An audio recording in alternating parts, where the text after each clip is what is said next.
우리는 지난주에 창립 62주년 기념주일을 지켰습니다. 특별히 이번에 창립 기념주일은 갈라진 형제들과 함께 연합 예배를 드릴 수 있어 더 뜻깊은 그런 시간을 보낼 수 있었습니다. 여러 가지 어려운 사정이 그간에 있었습니다만 이렇게 일이 진전될 수 있도록 수고하고 기도해 주신 모든 교우들께 깊은 감사를 드립니다.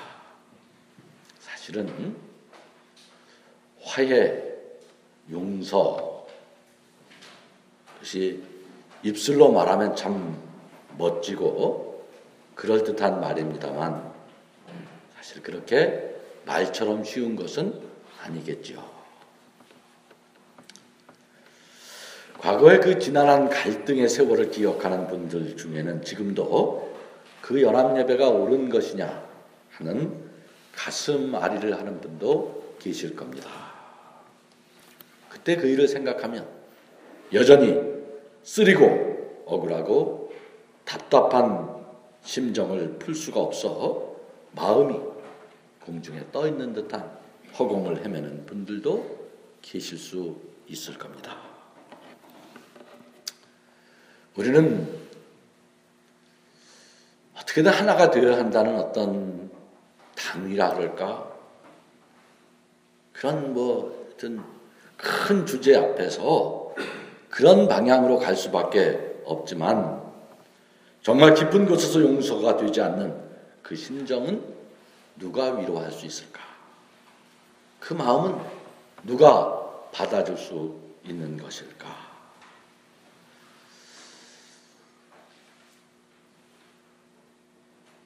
목사는 쉽죠. 그런 점에서 목사는 참 쉬워요. 왜 쉽습니까? 공자님 말씀만 하면 되니까 용서해라. 그러면 되는 거 아니에요? 용서해라. 그게 사람들 가슴 속에 부딪혀서 진짜 용서가 되는 건 다른 차원이에요.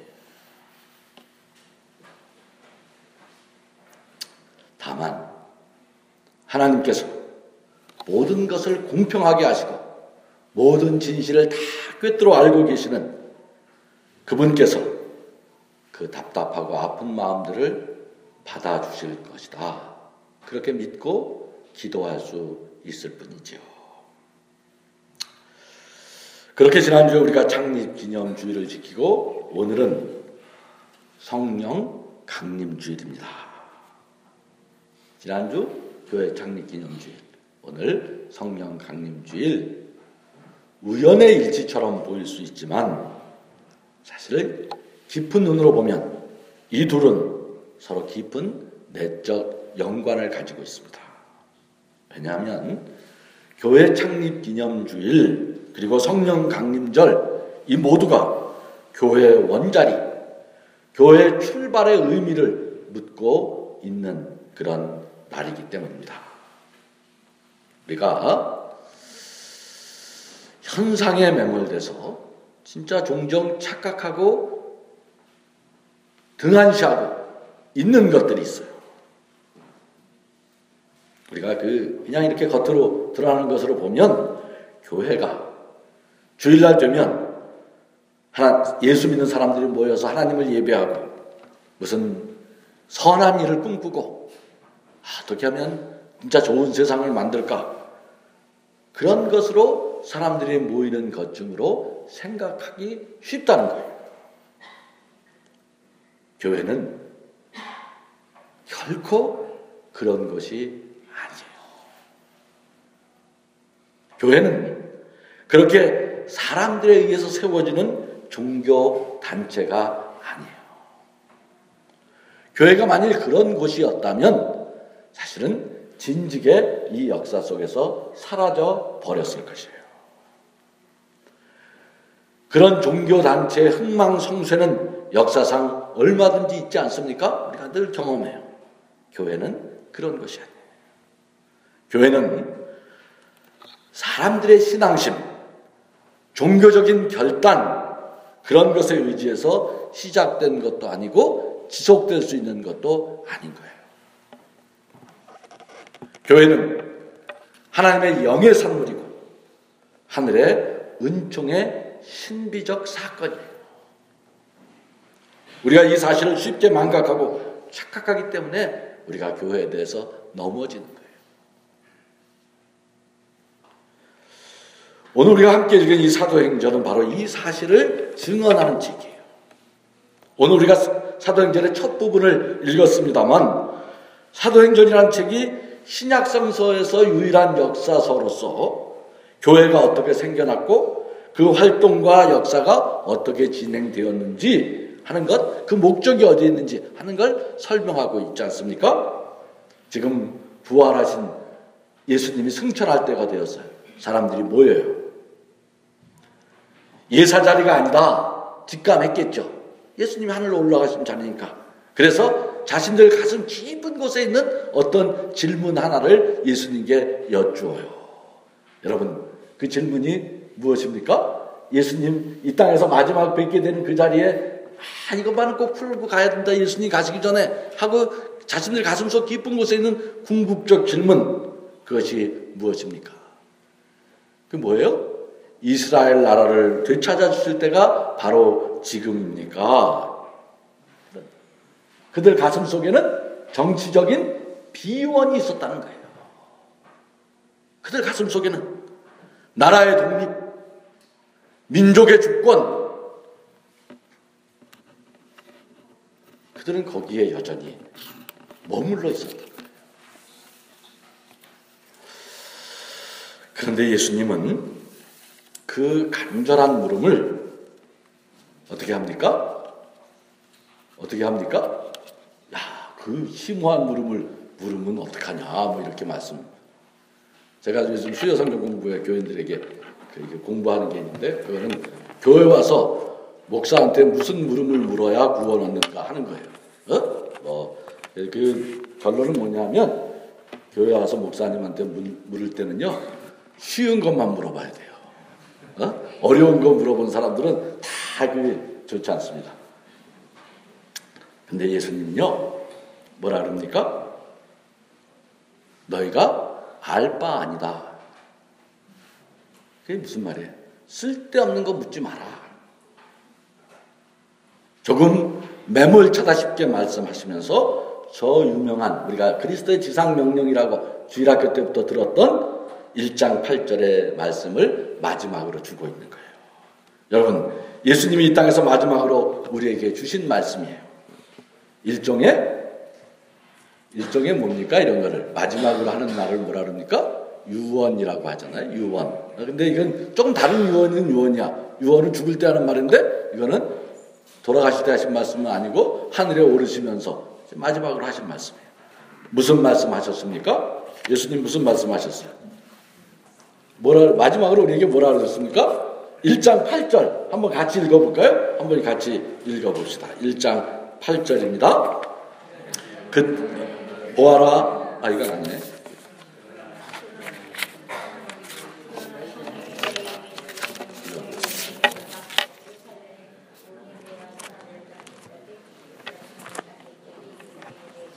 주보가 어디 있지? 예. 다시 한번 우리 읽어보겠습니다. 자, 1장 8절. 그러나 성령이 너희에게 내리시면 너희는 능력을 받고 예루살렘과 온 유다와 사마리아에서 그리고 마침내 땅끝에까지 이르러 내 증인이 될 것이다.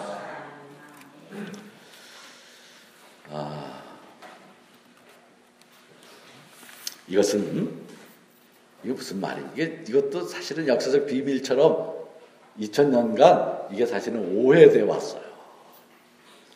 우리가 흔히 오해하듯이 우리 보고 예수님의 증인이 되라는 당부의 말씀을 하시는 것이 아니에요. 자꾸 그렇게 읽는단 말이야. 너 예수의 증인이 되라. 이 말씀은요, 우리 보고 너희들 꼭 내 증인이 되라 하는 간곡한 부탁과 명령, 그런 것이 아니에요. 이것은요, 우리가 예수의 증인이 될 것이라고 하는 예언의 말씀이에요. 예수의 증인이 될 것이다. 성경문학을 연구하는 전문가들은 이것을 미래 완료 수동태라고 하는데요. 이게 우리말에는 그런 문법이 없어. 미래 완료 수동태라는 게 없어서 우리말 번역으로는 굉장히 어렵긴 합니다만, 영어로 하면 단순 미래 will이 아니고 will be done 이라는 말이에요. 그렇게 될 것이다. 이게 무슨 말이냐면, 우리같이 허물 많은 이들이 예수의 증인이 될 것이라는 말입니다. 나같이 모자란 존재가 예수의 증인이 된다니 어떻게 이런 일이 가능하겠습니까? 여기 바로 성령의 능력이 필요한 거예요. 성령의 능력이 임하면, 우리 성경에는 성령의 능력이라고 되어 있는데 옛날 번역에는 어떻게 했습니까? 성령의, 옛날 성경에 기억 안 하시네. 옛날 성경이 더 재밌는데, 성령의 권능, 너희는 권능을 받고, 이렇게 되어 있지 않습니까? 하여튼 뭐 능력이나 능력보다는 권능이라는 표현이 사실은 더 맞는 표현이에요. 헬라어 말로는 두나미스라는 거예요. 두나미스. 그건 사실은 권능이라는 말이 더 정확한 표현이에요. 신약 성서에, 복음서에 많이 나와요. 이게 권능을 행하셨다는 말이에요. 능력이건 권능이건, 여러분 도대체 이 두나미스, 그 성령의 능력이란 무엇을 말하는 것입니까? 우리는 성령의 능력, 성령의 권능하면 무슨 세상의 힘과 능력을 지니게 되는 것쯤으로 오해하기 일쑤예요. 그래서 성령 충만하면 신비한 종교 체험을 하고, 방언을 하고, 손을 넣어서 기도하면 병자가 일어나고, 먼 미래 일을 투시해서 미리 보고 무슨 신비한 능력자가 돼서 세상에서 성공해서 부자 되고 출세되고, 그런 이야기들 뭐 너무 많아. 성령 충만하면.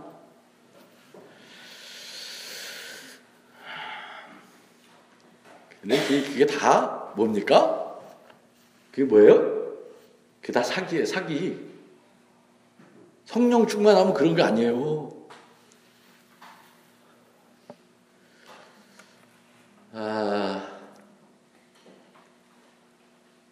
여러분, 하여튼 할 얘기 많이 있지만 하나만, 여러분, 제자들이 그 성령 받고 무슨 일 했습니까? 그들이 성령 받아서 국회의원 되고 사업에 성공해서 큰 부자 됐습니까? 그들이 성령 받아서 출세해서 떵떵거리고 살았습니까? 그들이 IQ가 갑자기 좋아지거나 얼굴이, 피부가 갑자기 무슨 반짝반짝 빛나는 그런 피부로 바뀌었습니까? 이런 이야기들,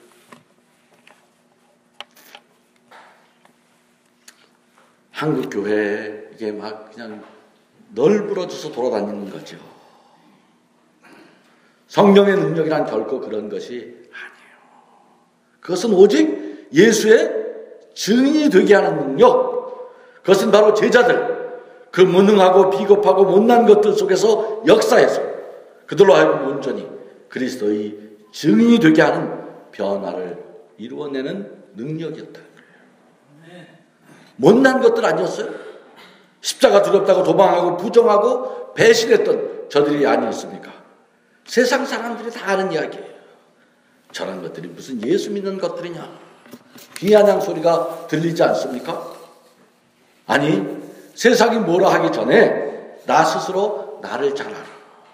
나 같은 게 무슨 예수의 제자고 증인이냐? 절대 그럴 수 없다. 나 같은 배신자가 예수 떠들고 다니면 하나님 영광이라 가리지.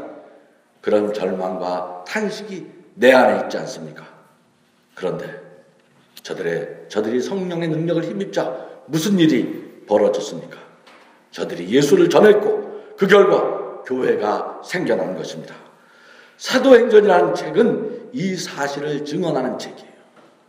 복음이 어떻게 예루살렘에서 시작해서 온 유다와 사마리아와 땅끝까지 이르러 당시에 그 땅끝이라고 알려진 스페인까지 전하게 되었는지에 대한 역사를 찬찬히 기록해내고 있는 책이 사도행전이에요. 비겁했고 겁 많던 제자들을 일으켜 세운 것은 그 형편없는 제자들 다시 선교의 일선으로 불러 세우신 것은 그들의 능력이 아니라 성령의 능력이었다는 것입니다. 바로 이 예수의 예언대로 역사가 진전하고 있다는 것, 그것을 사도행전은 1.1획도 틀림없이 증언하고 있는 것이죠. 사도행전이 역사를 통해 증언하고자 하는 성령의 권능이란 성령의 능력받아서 갑자기 부자가 되거나 권력에 오르게, 자리에 오르게 하는 그런 능력이 아니에요. IQ가 100이던 사람이 IQ가 갑자기 150이 되었다. 그런 것이 아닌 거예요. 비겁한 자가 다시 변화되어 용기 있는 사람이 됩니다. 절망과 낙담 속에 있던 이들이 다시 일어서고 그 어떤 핍박도 저들의 발길을 막지 못합니다. 마침내 저들은 십자가에 달렸으나 다시 살아나신 예수 그리스도의 증인이 되는 것입니다. 십자가와 부활을 전하는 능력자가 되는 것입니다. 1956년에 미국의 짐 엘리엇이라고 하는 사람이 신학교를 졸업하고 자기 친구 4명, 총 5명이서 에콰도르의 밀림 지역의 그 원주민 선교를 떠납니다. 그런데 이제 그 마을에 들어가자마자 창을 든 원주민들, 인디안들의 공격을 받아서 모두 목숨을 잃는 사건이 발생합니다. 사실은 그들이 밀림 속에 들어가면 맹수의 공격을 대비해서 모두 허리에 총을 차고 있었어요. 다 총을 가지고 있었어요. 그러나 그 총으로 인디안을 제압하는 순간 복음의 길이 막힌다는 걸 알기 때문에 그들은 죽음을 선택해요. 총을 쓰지 않아요. 총이 있었어. 그런데 안 써요. 결국 그들은 선교의 큰 꿈을 안고 출발했지만 그 끝을 채 펴보기도 전에 죽음을 맞이했어요. 미국 사회가 발칵 뒤집히지 않았겠습니까? 총막 맞는 젊은이들이 남의 나라 가서 죽었으니까. 기독교 신문에 엘리엇 명상 노트 한 자락이 실립니다. 거기 이렇게 써있다 그래요. 결국은 끝까지 붙들 수 없는 것이 있는가 하면 결코 놓칠 수 없는 것도 있다. 결코 놓칠 수 없는 일을 위해서 끝까지 붙들고 있을 수 없는 그것을 버리는 사람은 결코 어리석은 사람이 아니다. 오 하나님, 우리가 결코 놓쳐서는 안 될 것이 있습니다. 결코 놓쳐서는 안 될 그것을 위해서 끝까지 붙들고 있을 수 없는 그것을 바치겠습니다. 오 하나님, 오래 살기를 구하지 않습니다. 주의 뜻을 이룬 일에 제 삶이 쓰임받기를 소원합니다. 주여 나를 불태우소서. 미국 전역에 이 글이 알려지면서 모두가 깊은 감동을 받습니다. 그리고 그 5명의 부인들이, 남편들이 순교한 현장으로 달려갈, 싸늘하게 식어버린 남편들의 시신 앞에서 그들의 꿈, 다 이루지 못한 그 꿈을 자신들이 이루겠다고 다짐을 합니다. 그들이 모두 그 마을로 이사를 가서 복음을 전하기 시작합니다. 그때 나이가 그들 모두가 20대였어요. 그로부터 40년이 지난 후 그 마을은 복음의 땅으로 변했습니다. 그들을 죽인 5명의 인디안들 중에 4명이 목사가 됩니다. 1000명의 주민들 모두가 그리스도인이 되었습니다. 성령의 능력이란 이런 것이죠. 죽을 수 있는 능력, 절망하지 않을 능력, 죽음조차 가로막지 못하게 하는, 증인되게 하는 능력, 세상이 결코 가르쳐주지 않는 능력인 것입니다. 우리가 성령의 능력을 다 구하지만 진짜 우리가 구하는 것은 성령이 아닌 경우가 너무 많아요. 오늘 우리가 복음을 접하고 있는 것은 바로 어디선가 이런 이들의 희생과 헌신이 있었기에 가능한 것이겠죠. 성령의 능력을 힘입은 자들의 희생과 헌신 말입니다. 세상은 능력자를 찾고 있어요. 모두가 능력자가 되고 싶어해. 그러나 그 능력들은 세상을 구하지 못합니다. 잘 생각하십시오. 세상을 진정으로 살리는 생명의 능력, 성령의 능력을 힘입는 우리 모두가 되기를 바랍니다. 그 성령 충만을 간구하는 우리 모두가 되기를 바랍니다. 왜?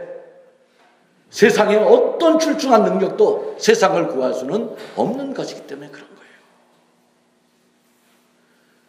산을 옮길 세상에 어떤 것도 성령의 능력만이 오늘 죽음의 힘이 가득한 이 땅에 생명의 새 역사를 일으킬 수 있기 때문입니다. 오 하나님, 우리로 성령 충만케 하옵소서. 하나님, 우리로 성령의 능력만을 덧입게 하옵소서. 하나님, 우리로 당신의 능력을 덧입기 위해 세상의 능력을 버릴 수 있는 믿음을 주옵소서. 예수님의 이름으로 기도하옵나이다. 아멘.